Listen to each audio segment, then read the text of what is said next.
Estábamos y seguimos estando con las dos fieras del Apocalipsis, capítulo 13.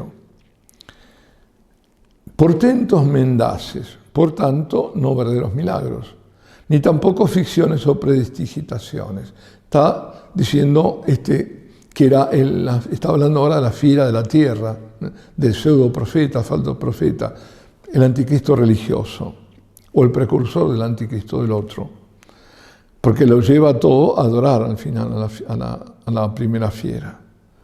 Dice, los dos ejemplos que pone San Juan los puede hacer hoy día la ciencia moderna, o sea, la técnica. Puede ser la segunda fiera la técnica actual, como Ventura Claudel. No propiamente, pues esta fiera es un hombre individual. Si la primera es un individuo, como sin duda lo es, el ángel de la visión 18ª los agarra a los dos juntos y los hunde en el báratro, en el abismo.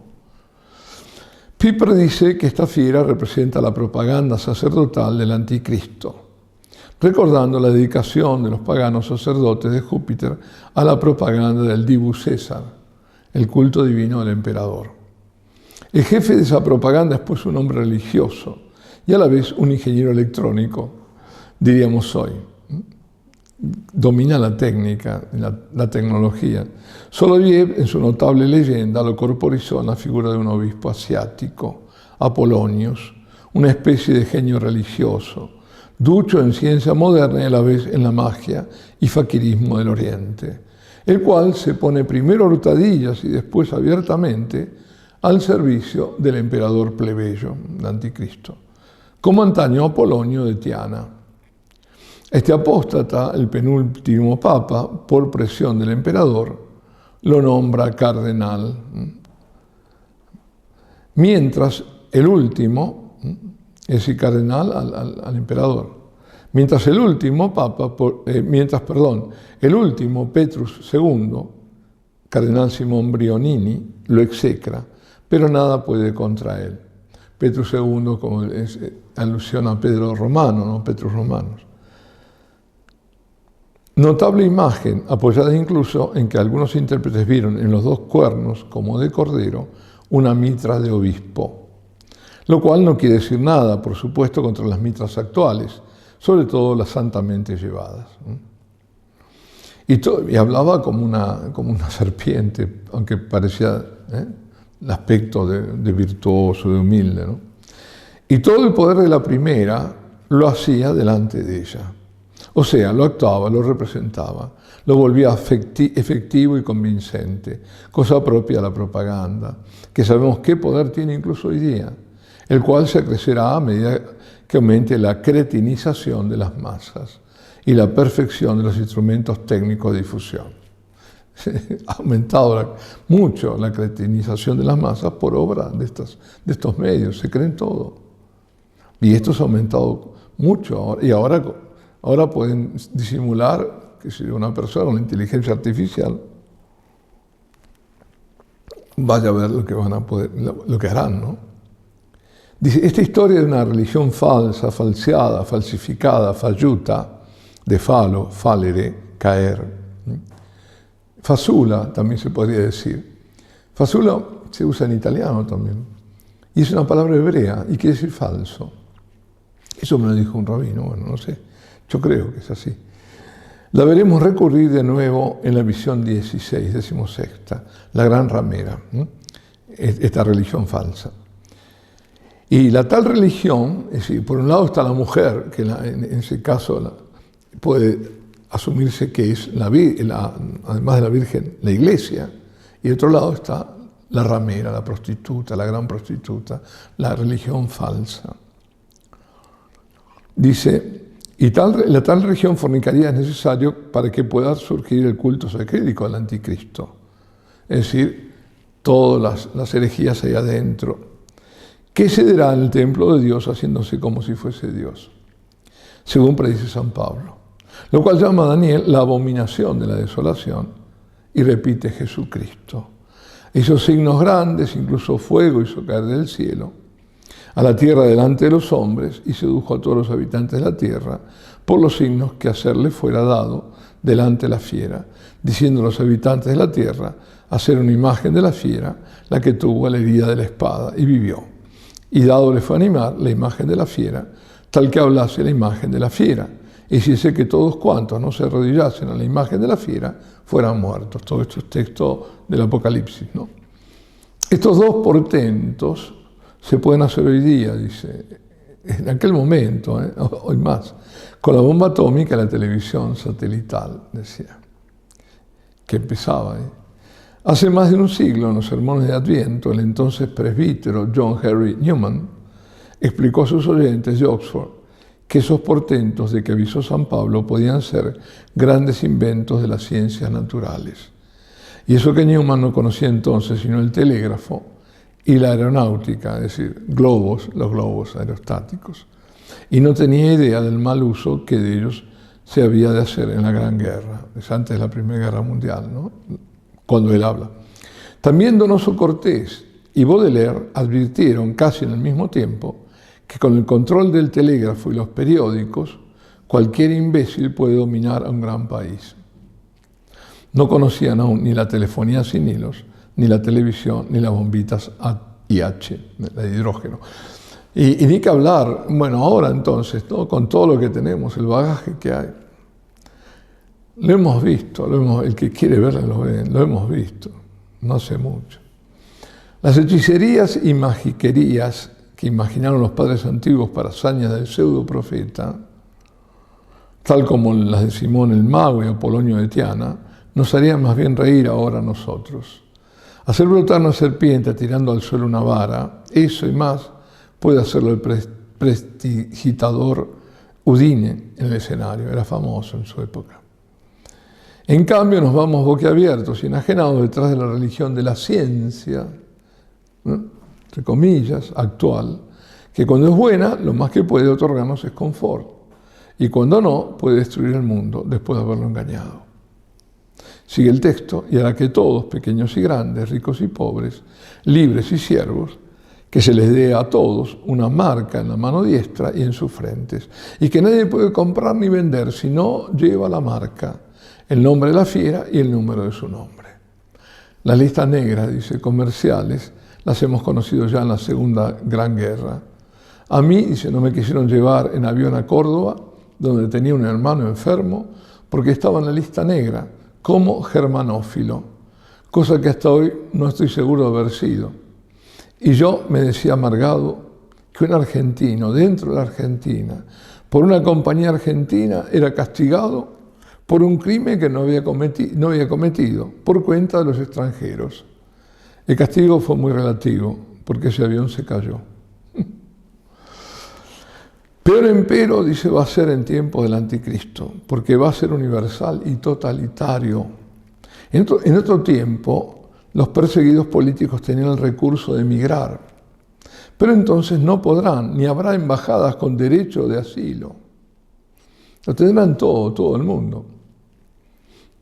Lo hemos visto. Escribiendo sobre el Imperio Romano y su caída en Decline and Fall of the Roman Empire, el liberal Gibbon Edward, que no nutre ninguna simpatía hacia los mártires cristianos, nota que el poder absoluto en una sola mano significa el arrancamiento de raíz de toda libertad, porque no queda ninguna chance de fuga.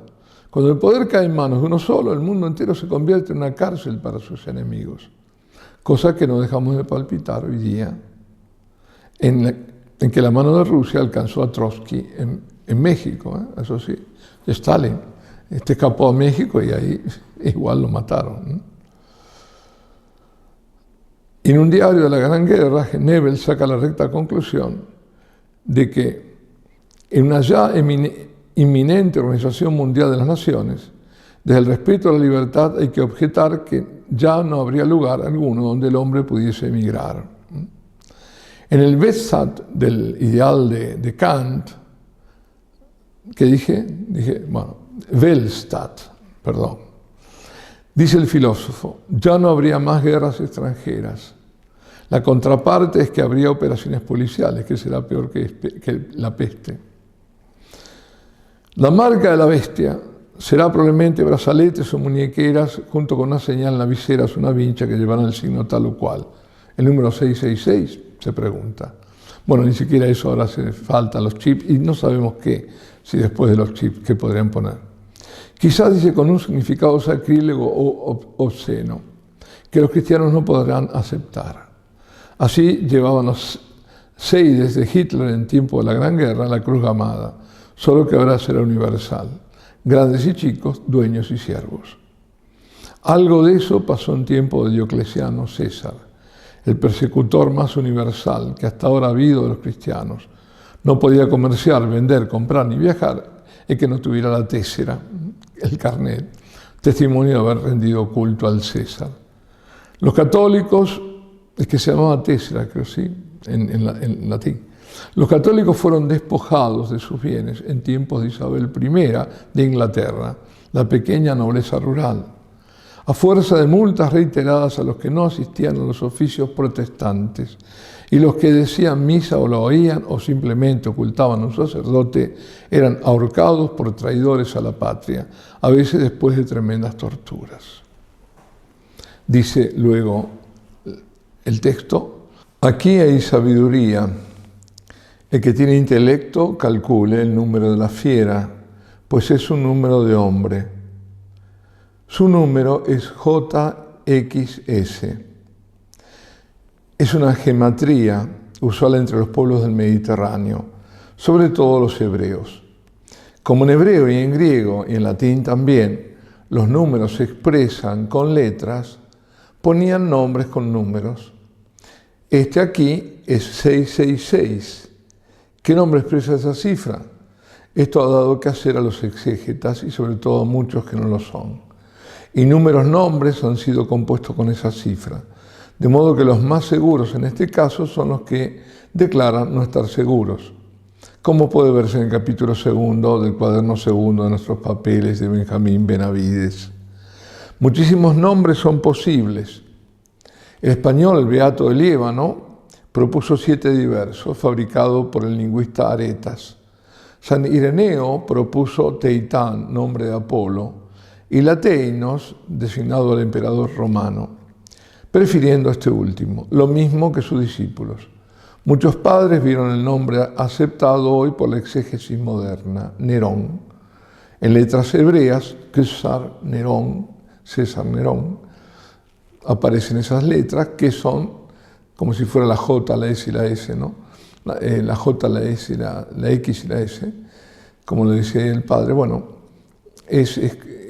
en hebreo es el 666, César Nerón. E incluso, bueno, otras cosas dice. Ahora,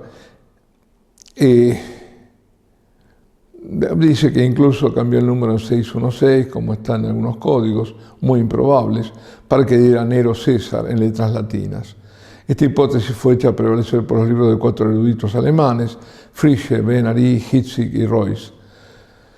San Juan habría noticiado a los fieles del nombre, del tipo del anticristo, el monstruoso primer perseguidor. En cuanto al antitipo, el verdadero y último anticristo, nada podemos saber todavía. Bien. Como hay otros que habrán sacado otros 666, ¿no? Con ciertos códigos. Bueno.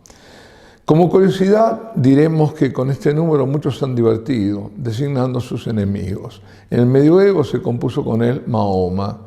En el siglo XVI, habiendo Melantón y Bibliander compuesto con 666 Pontifex Rome, Belarmino se divirtió componiendo el sobrenombre de Lutero, o Saxenios, el sajón.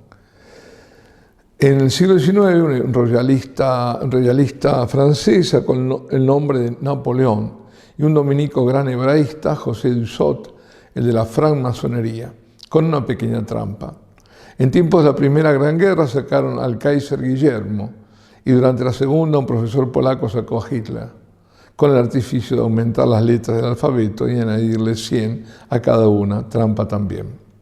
Los fieles de los últimos tiempos sabrán cómo se llama el gran emperador plebeyo, nosotros no lo sabemos. Contra la solución, César, Nerón, hay esta dificultad. ¿Cómo lo puso San Juan en letras hebreas en un libro escrito en griego y destinado a lectores griegos? extremó la precaución quizá por causa de la policía.